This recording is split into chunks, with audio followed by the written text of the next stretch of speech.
back to the Berg Podcast. Thanks for joining me today. With me today is Dan. Hey, everybody. And Ford. Hey, how's it going? And we're talking about equipment today. So, we're in that mode. It's spring. We've talked about spring. We talked about all the new work that's coming online. Talked a little bit about the safety components of spring. And one of the things that the spring season, or especially coming out of winter and we flip everything over, one of the things that always comes out of that spring season is, where does the equipment go? Is it ready? How do we fully utilize it? How do we take care of it? All of those things, right? Yeah, I mean, between our people and, coming on board with new people and trying to make our equipment spread it, right? Get it spread so that you get proper utilization, so that everybody has what they need, but just enough of what they need, right? Like you can't be sitting on track hose and sitting on dozers, because at the end of the day, the equipment moving is what pays the bills, right? Like that's what it is the equipment moving pays the bills.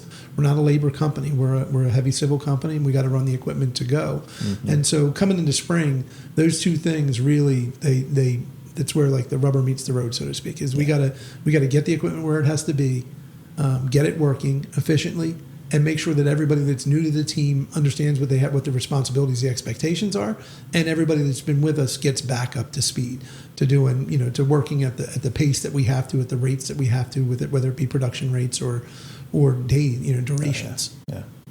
And the logistics of it is a little bit of a nightmare. It seems like every year, I know we've done everything. We've done the magnets on the board. We've done dispatcher, in between someone's ears. System. Yeah. Somebody's got it just between their brain, some notepads, and the logistics of it, and keeping track of what's where.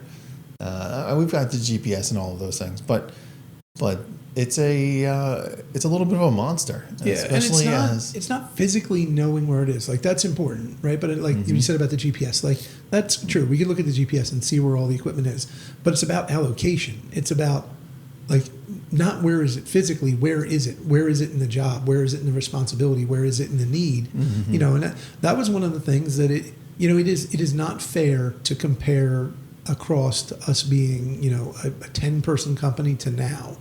But it was one of the best things when Luke took that piece from me, because I would overmobilize. Like, you would call, I'd move the piece of equipment. You would call, I'd move it was like we had a massive fleet and we didn't. It was just me driving it in circles. And Luke would just be like, I'm not moving that. Like, just dig it with the track hoe you have. It'll take you a little bit longer, but that's still better than moving this piece of equipment. So the big piece is not, it is where it is, but it is more importantly, like, what are you trying to do and getting the right pieces to the right spot. Because if you get the wrong piece, then it's ineffective, and it's not somewhere else where it could be effective. Right, and I think kind of what you're saying there, or we're saying, is like, sometimes using the tool you have, right? So, is it more effective to move a second track hoe in for one specific task, or do you use the track hoe you've already got, which might not be the most effective tool for the job, but does it mitigate the fact of having to mobilize something else? And what does that take that machine away from? Right, yeah. Who does it take it away from? And, right, like, you know what I mean? You may need it, but someone else may need it worse. Sure. So it may be more effective there in the delta. And you're doing the same thing with people, trying to build the crews back together again and say, like, okay, we might have 2 crews on a site in the spring or winter, but we get to summer, and now they have to split up and get back and do their individual jobs, taking that back apart. So it happens with the people and with the equipment as the jobs expand and there's more work. We got to be able to cover all those things. I had a conversation with Stetson today, and I said, like, what if this, and this happen in this time frame that we think it will? Where is everybody going? Sure. And then, do you have enough equipment? I want the answer to be yes. Yes, I have enough equipment, but we also have to be real about it. Do you have enough? Right. And if you do, how do we allocate it? There's a lot that actually goes into it with figuring out where the equipment goes. Yeah, for sure. Well, a lot of it actually boils down to planning, because, like, if the person that's managing the fleet has good conversations and has been told, like, if the foreman and the superintendents know the jobs and they can explain it, there's a lot easier it can be planned to be that track hoe will be there on this day or this week or whatever the scenario is. But the last minute or the running around trying to get a permit to move a machine, moving a piece of equipment to a job site so that someone on the team can do their job is not just a logistical, but it's a financial. There's a lot to that. It's not just load it up on truck and send Joe on his way. There's a lot of stuff involved in it, and so it's always fun to have something bigger, that proverbial bigger, faster. But refraining from going back to the 314 stories, but you can really use, we talked about before, but especially with the attachments and stuff, a Traco is one of the most Leatherman tools out there. It can do a lot of things, and maybe it's not the best at anything, but if you already have it versus bringing in a dozer to blade something off, that's real small where you can use a hoe or something like that. Like, it's just learning to be creative with what's there. And, size matters, I've been told, but the reality is that 3 extra scoops from a smaller machine into a truck doesn't actually, depending on if you only have one truck rolling, it isn't actually going to affect your speed of getting the work done if that machine is actually a little less costly per hour than a bigger machine would be. Yeah, and the other thing for it, sort of piggybacking on that, is not just that where the equipment goes, but the way that happened, the planning side of it it's where it ties into the PMs and the foreman to know your 6-week, your 8-week look ahead, to look ahead and say, like, what work do I have? Because you can make up the delta of the bigger piece to the smaller piece just without the move. And you might be able to do it on a couple different jobs. Like if you put the equipment right, you don't have to move it. The cost of those moves already offsets the loss in productivity that you perceive. There's 3 extra scoops. There's no way they would be made up, would make up for having to move the machine, let alone where the other machine is. Because usually when we move a machine out of like perceived need or convenience, we move 2 machines. Like you move one machine one place, but that means something has to go back to the other place. So it's not one move. It's not a single move where it takes Joe 3 hours. It's 6 or 8 hours. It's a full day. It could be 2 permits. And is it that much more convenient for you? And that's where that. And then the other thing we've seen is, we had an 8, and we just couldn't really get the use out of it we needed because there's not a lot of big jobs right in our neighborhood where we are that we get. Right, there's big jobs. But there's companies built that have to have those jobs, and so their operational strength is in that window, and they're more competitive than us, and they're more experienced than us in that, so they win that. The work that we do, we rarely needed an 8, and so then we had a 61 or a 65, but now I find myself all the time saying to the guys, like, can we do it with the 51s? Because the 51's a great machine for us. Sure. They run, they're reliable. They're easier to move, all these things. So I find myself saying, like, okay, but can we do it with the 51s? Sure. And having that discussion. I was going to ask that question when you were talking. We don't. Some companies do a lot of one type of work, and we kind of segment our work a little bit. And I got to imagine that makes it challenging at times to have the right pieces in the right places for the right durations, because, the way some of our work gets phased, you might need that machine for a period of time and then maybe not, but making the call as to whether or not it should mob in and mob out for whatever the next phase is probably tough at times. Yeah, it is. And you get to a whole different discussion of how do you cost the equipment, right? Sure. Like, is it a cost center? Is it all these, like, getting into the accounting side of it? Right. But that's definitely true. As Scott and his team have some really great work that they're doing that's bigger than we used to do. Right. So in that sense, they've like sort of come over to our side where they're moving more earth. They need bigger equipment. Yeah. But whether it be commercial or special projects, we still do that small job. And that's where we start. There's the rub, because you're like in and out, or you're quick, and then someone steals your piece of equipment, and so that really becomes important that the general super or the project managers are working together to say, like, okay, where does this equipment have to be when? And then it becomes like an orchestra of them, or like the 138s are a good example. Between the 138s and the skid loaders, they don't drive in circles, right? But to some degree they do, because it is cheaper to move the 138 than to buy a whole nother 138 and just let it sit when you need it, for 5 days, and then you don't need it for another 2 weeks, and then for 5 days. So then the trick is, can the conductor get the jobs to line up in a way that's acceptable to the clients, that you can work 5 days here and then move and work 5 days here and then move and work 5 days here and then come back, to the next step. Yeah. So that's a lot of what goes on behind the scenes that the field doesn't realize when they're calling for equipment, that, somebody's running the piece of equipment. Because if it's not, if your utilization is low, it becomes very hard to be effective, because you still absorb basically all the same costs with the exception of fuel if it doesn't run. Yeah, all the ownership costs Right. still exist, Yeah. right? And I mean, when you get to idle time, like you can really get deep into it, like we'd have to call Heath, but you get really deep into it. And, idle time's a killer. Oh, yeah. Because now you're not only eating all the depreciation, It's all like the sitting, costs. right? Idle time. That's like Yeah. this. That's like the silent killer. They used to Yeah. say it was like smoking, right? Yeah, But now it's sitting. Now it's sitting. Yeah. So idle time. Idle time is the silent is killer. the sitting of Yeah. of our fleet health. Yeah, it 100%, and we see that. Well, Dan, so that's a question we said about idle time too. Is that whenever fuel prices jump, it becomes a very Sure. hot topic. But secondarily, I mean, I don't know how many times I've seen a piece of equipment where it's like they try and market it as like, oh, it's got 6,000 hours on it, but 4,000's idle, and they're like, okay, it's still got 6,000 hours on it. Like, I really don't. Is that a tier 4 that idled that many hours for? If so, you don't touch that thing. Yeah, but it's just so funny that like because of all the computers on the system, they can tell you how much of its idle time, and that's great, I guess. Like not wear and still tear on ran. the bucket, but like the engine ran. Like I don't know what to tell you. It didn't go under strain. How many pieces of equipment did you buy that you were trying to make the decision for based on the condition of the bucket, though? You know what I mean? Like it's always you're judging the electronics and the motor, and they're all running. Right. I thought But you were it's going always to funny different. that they're trying to like do that as like well, it's not as bad as it sounds. It's like no, that's still a 6,000 hour machine. Like, I thought there's Ford was nothing going to tell go you a about different that. direction. Is that bro. like it's all highway miles? That is. Yeah, exactly.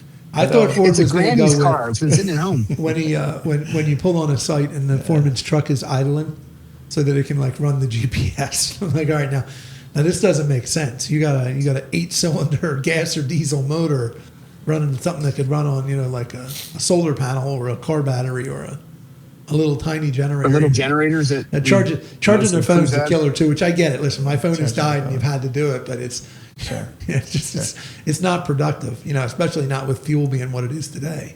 It's so funny. Like you talk about like charging the phone, right? Like you use something. You're putting $5 a gallon into the gas tank to charge your cell phone. My daughter carries around her laptop in case her phone dies, so she can plug it in. I was like, Back feeding off the laptop. what? huh? We can get little portable chargers. both. You don't have to carry your own whole stinking laptop. She has a car battery behind her. Yeah. She just drags around her jumper box. At least she thought ahead, Brian. She's planning. She did, which I have to give her credit for. Yeah, I mean, it might not be the Okay. most efficient planning, but Her it is friends, planning. their phones are dying. Not her. She plugs it into the laptop. She's got it in her backpack. She carries it. Yeah, I was like, okay, this is awesome. Except there are probably other solutions. Yeah, Burn up the battery in a laptop. Well, laptops probably about the same price as the phone nowadays. They just do that That's right fair. away. That's true. Yeah. she could just talk on the laptop. Maybe remember with Ford. I made that mistake. Remember when I came up with that? Brian helped me, but I did come up with that idea that we would We were use. going to get rid of cell phones. Get and rid of he cell phones. He had to use the Use the iPad to iPad. make your phone calls. They all talk Yeah. on speaker anyway. I know. Yeah. No, I'm a big fan of Yeah. that. I don't know if they won't let you do it that way, but why not? I mean, like, if you're going to use earbuds anyways, what difference? Why carrying a second device around? It would be easier. But Only FaceTime back calls. to it, like, Yeah. a friend of mine had a contracting business and he was having people having idling issues. So one day he went to the job site and I think we told this story, but he turned on all the employees' vehicles, their personal vehicles, and they all jumped out of there. They came over for lunchtime, whatever, and realized their cars were all running. We're like, what is going on? And he's like, what? You let all of these pieces of equipment run and idle. So I want to see that. But it costs money to let it idle. And he was trying to make a point. It was kind of a pretty strong way of doing it, but it was just kind of funny that they weren't going to let their own personal vehicles idle, but they were fine letting something that they weren't putting the fuel in idle. Yeah. Just keeping the air conditioner cold. you know? Yeah. Hey, my air conditioner doesn't work, but my doors are Well, the open. doors are It's open. not made to do that. Ford, it's called air conditioning. Yeah. Yeah. Yeah. You're using the air to condition. Yeah. Okay. Yeah. Okay. It's not conditioned Yeah. air. It's air We sound like conditioning. Tom now. I don't know. Yeah. I don't know. So I mean, it was a topic I wanted to talk about. I didn't know how far we'd go with it, but it is a key as we get into the year. And I was up at one of the jobs and I was walking around with Jack and I said, I need you to think about the next 6-8 weeks as we close out this job. I was like, because every job that comes online, you're losing at least a piece of equipment, maybe two. I was like, so all of this equipment is going to go away. You need to be able to talk to Stetson and say, this is the equipment I have to have in the stages I need it, so that Stetson can look at it like, okay, I can't pull this piece of equipment until this date, but I can pull this one. I said, because as every job that comes on, somebody's losing a piece of equipment because we have to build that package. Yeah. Have you changed in the, for this coming season, how we're approaching that at all? We have a little bit because before we would just grab rentals. We'd be like, we're just going to get a rental and make it work. But, just transparently, that like the margins aren't there. There's too many things eroding margins right now, whether it be, it's all inflationary, right? Sure. But whether it be the inflation of fuel or the inflation of labor costs or the inflation of insurance, or it doesn't matter. It's all inflationary. But all those costs in an industry that, very few people outside of the core group of people who interact with the accounting side of these companies realize how tight the margins are in this business. That, you get a $5 million contract and people think like, oh, you made so much money. Like I don't even want to talk about it. Like in other words, you know what I mean? It's one of those things. So the erosion of margin has really impacted us in a way that we have to say like, okay, what we can't do is just sit on rental equipment. We have to use our equipment until all of our equipment of any, and I would even, Brian, to be fair, I would even say, like, you could make it all of our 138s. If all of our 138s are sitting at 90+% utilization, then okay, if we may genuinely be short of 138 and we're going to need to rent something. But, but even there, like, okay, but what about the 170 or what about the 80s? What is everybody doing? Do they have to have them? That's step one. And then if you really get to that point, we'll rent the equipment. Whereas before, I feel like we used to try and do it. It happened the other day with a skid loader. We had a skid loader go down unexpectedly. Right. And they wanted to grab a skid loader. And we were like, no, there's 11 skid loaders and we're only running, it's still spring for us. We're not running all of our jobs. Where are the skid loaders? What do you do when the manufacturer shuts down all the skid loaders by accident, and then you've got a machine that you can't use, and we run into problems we would never perceive. That was a funny one. I was like, what? A manufacturer update shut down every skid loader? Yes.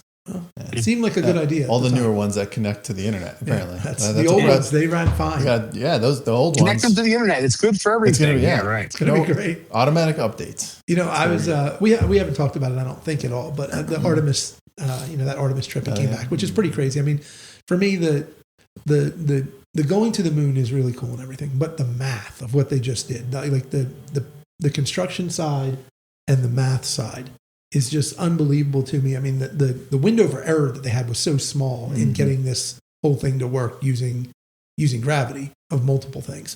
But one of the things was, did you know that like one of the things that went down was it was an Outlook issue, and Microsoft went down, and they had to call the tech back at they had to bring in an IT guy, right? And the IT guy had to remote into the spaceship to be able to fix the Outlook issue. I was like, that's of all things. Imagine if it had failed because Outlook went down. How important is that reminder? Like what was on the calendar that you probably should have updated that before you went to the moon. I would hope. Don't let Windows tell you when it's supposed to be due, because it'll be the worst possible moment for sure. Wasn't there a button before that said like, I want to pause this update? I'm going to wait till I get back. Holy smokes! But that is where we are. I mean, that's with the computer-driven stuff. Yeah. Ford, I'll say this on a piece of equipment thing. I had a happy moment the other day. I walked outside and I knew it. The second I saw, I didn't even have to see anything except for the headlights, and I knew it was 12. And 12 was in the garage, and it's running again. No. And I was like, it's fully running, and they were like, yeah, we're going to get it inspected like next week. I was like, all right.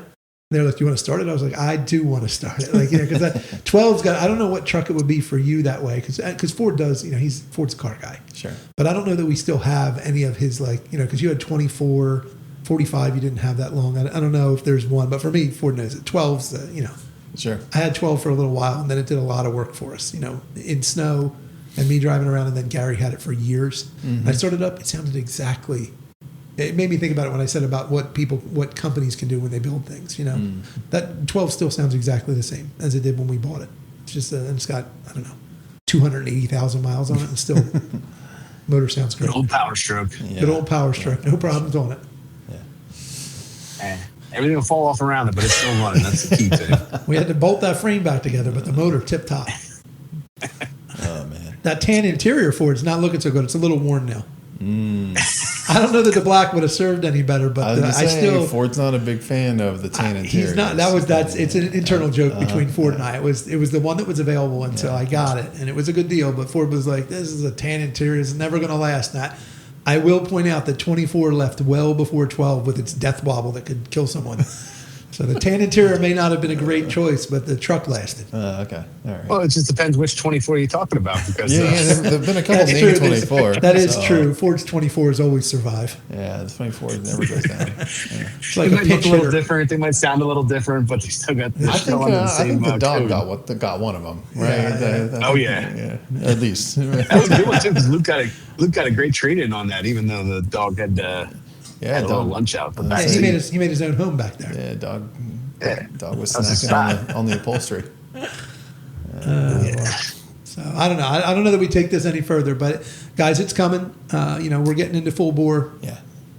Please get out there and plan what you want to do. Work it out with Anthony and Stetson, so that we can figure out where this equipment is going. Because none of us like to get the call that you need equipment and we can't get our work done. So the key to that is everybody planning so we know where the equipment's going. Yeah, and I think to that end, like the planning for it is the prepping for it too. So like getting the equipment inspections done on a daily basis, make sure we're hitting all the grease points, make sure we're checking the oil. Yeah. Like let's catch the mistakes before they happen because the stuff's got to run. It's what pays the bills. It's what. And if you take care of it, Yeah. it will run. Yeah, for sure. That's just the reality. When our equipment doesn't run, 99% of the time, it's because we failed to do something, whether it be maintenance that is required, or service that is required, or just the basics of letting people know, hey, this needs to be done. So this needs to be addressed. just do the right things, because if the equipment runs, it takes care of you, and then we all do well. Yeah, for sure. It's a good place to wrap it up. Thanks for joining us today, folks. We hope you got something from this, and we hope you come back for another episode.